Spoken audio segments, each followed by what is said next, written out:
How different would the world be if, having lived through the last 2 years, the pandemic in particular, if the television, mobile phones and computers had not been invented? Imagine a time, let's say we're, I don't know, back in the 1940s. So television isn't a thing. The wireless is there. We have newspapers and books. And there's a pandemic apparently coming along. How would things have played out? That's what I'm interested in, because I think we would be in an absolutely different situation. Well, we'd be in a different situation in so many ways, because the television, particularly, and mainstream media has been telling us how to live our lives and what to think about ever since it's been invented. Yes, it may have entertained us, and we've had some fantastic television programs, and we can all have shared memories of those. But also we have been informed in ways that we possibly hadn't really given much attention to. We've allowed the mainstream media, and now we have with our phones and the screens and everything else, to imagine that they are an authoritative figure and that we are submissively and passively reading the message. We were very much warned about all of this in George Orwell's book 1984. But somehow we completely ignored that, thinking, no, it will never happen. Let me watch television for 4 to 6 hours a day and passively take the messages. So let's go back to the pandemic then. And the newspapers would have been reporting that there was some virus that had escaped in China. Well, would we have cared? Would we have even bothered about it? Oh, there's something in China. Perhaps it was quite bad, and maybe people were being locked up in China, but very few people would have really given it any due consideration, because it's on the other side of the world. And in a world that doesn't have mainstream media breathing down your neck and telling you how to think, we probably would have just got on with our ordinary lives. We would have been going down to the pub and having meeting in tea rooms. We would have been going out with the family a lot more. Children wouldn't have been influenced by what games they could play. Generally, I would imagine that the cohesion in the family and in the community would be much stronger and better. But anyway, this disease would slowly be making its way around the world as it did. And eventually the newspapers and the wireless, people would be tuning in. This is the BBC Home Service. We are now sorry to tell you that the virus, otherwise known as COVID-19, has now reached the shores of Britain. And we'd be going, oh, okay, we might be a bit worried. There may be big, black, bold headlines, you know, deadly disease, pandemic, all that kind of stuff. So yes, we would still be dealing with that.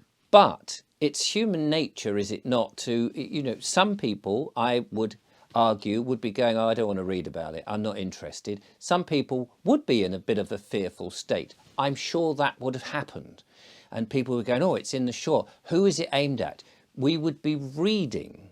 We would be reading and listening. Now, the thing about reading and listening is it is a passive thing, although you're involved more in the reading. But unlike the television, where you get images, so you almost switch off your brain and you just absorb the images, no matter how badly or cleverly they've been edited, you're absorbing what you see, and you're thinking that what you see, because it is an image, it is a bit of raw footage, it must be true, must it not? Some people are more aware that things are manipulated through imagery, but on the whole, I mean, you think about all the things that we see now where it's camera phone footage, and you just go, well, it must be true, because look, there's the camera phone bit of footage, and we assume that everything that we see that just looks real must be real, but it may not be. But we're assuming that because that's how we've been trained to. But if you're listening or reading to somebody's words, you've got more chance to question it. Oh, okay, hang on, this pandemic, who is it affecting? Oh, are people over 80, right? Very old people, and people with comorbidities, right? Oh, okay. Well, the majority of people wouldn't have been in that bracket, so it's not affecting me, so I'm not really interested. And that's sort of where we would have been. Plus the fact imagine that we were back in the 40s, not having a Second World War or anything, but imagine that this is happening with this time where all this technology isn't here. The chances are we would be much healthier anyway. We would most likely be eating proper food because we wouldn't have had the advertising telling us that these wonderful fast foods and processed foods and a new way of eating would be the best thing for us. They wouldn't be able to sell us that lifestyle and show us the images of people relaxing and being able to work longer and be able to cook things in an instant and have all this food. Now, I'm not saying the foods and stuff wouldn't have existed. Of course, they probably were as technology was advancing. It's just the power of advertising it to people would not have been there. So on the whole, people still would have been down the pub and going, oh, have you seen Brenda's got a new pie out down at the pie shop? Oh, actually, what's in it? Oh, is that tasting? Oh, that really is good. Home cooked food probably would still be around. People would have learnt to cook and look after themselves. It would still be a natural skill. We would still, I am arguing, favour real food over the processed food. Yes, perhaps people did go down and have their fish and chips and maybe some fast cooked chicken in whatever oils.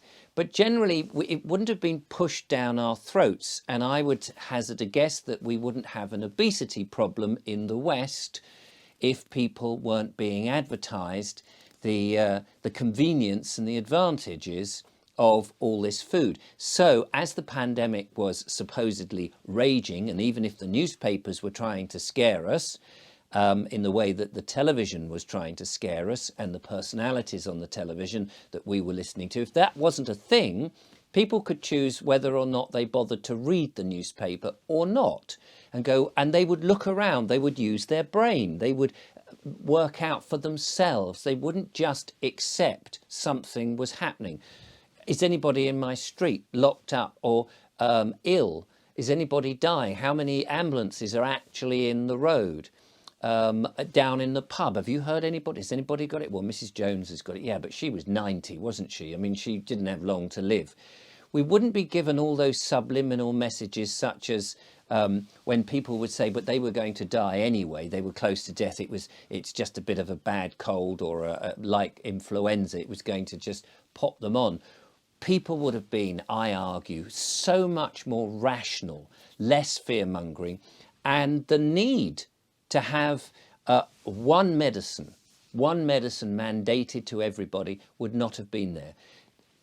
Would we even know about the lockdown? How long would that take for everybody to know? You might have a number of people listening, oh, we better listen in at 6 o'clock to hear about what's happening. The government says we need to lock down. Well, what do you think about that? Well, I'm not sure about that. I shall have a word with my MP. You can imagine if you didn't have mobile devices and emails, the amount of actual letters that would have been sent to MPs to argue against it. Do you think this is a good idea? I'm not sure this is a good idea. We're closing down the economy. What about people who need to go to work? This is a ridiculous notion. We wouldn't have to stand there or sit there and watch the Prime Minister Boris Johnson and his two cronies either side giving us the death figures and why this was important. We could turn off the wireless. It's so much easier to walk away from a radio than it is from the television. The television is interrupting your thoughts all the day. If you're watching a programme, we interrupt this programme to tell you this. The adverts effectively are giving you lifestyle messages and telling you how much better it is if you follow this sort of diet or this kind of thing or this or that or the other. We wouldn't have that. We would be a community of people talking together, so that when lockdowns would have been argued and questioned, you would have had meetings in assembly rooms and the village halls and so on and so forth, and people saying, I'm not sure about this. People would be actually knocking on their door of their MP saying, I don't think this is a good idea. And when it came to, we've got this magic solution, there's this vaccine, and you go, okay, and how long has it been tested? Well, it's not been tested very long. Well, hang on a minute. We would start listening to people who perhaps had more experience than TV personalities or people on breakfast shows telling us their opinion on what would and should be done, or prime ministers telling us how stupid we are if we didn't listen to them and take this thing. The people themselves would have made their own decisions. And that's where I think we would be now. We wouldn't be in a crisis. We certainly wouldn't have to worry about things like, well, the money going digital, digital currency. If mobile phones didn't exist, you wouldn't be able to do that. If problems happened with money, you would source some other way, some other mechanism, whether that's bartering, or you invent another coinage, if you like, or you work out what is this country worth and set up a pound that would solve that. You certainly wouldn't have to worry about globalization and the influence of everybody else, because the people wouldn't be so easily controlled, because the mainstream media and the advertising and the message wouldn't get through in the same way.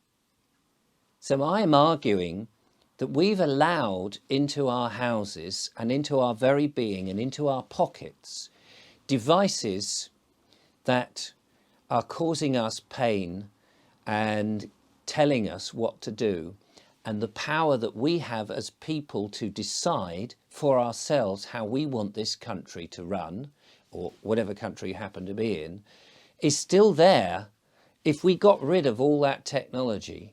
Now, I know it's never going to happen, but I'm arguing for people to not accept what comes down the tube. And even this, all that I'm saying, you have the chance. You don't have to watch it. You don't have to listen, but you can argue and you can think.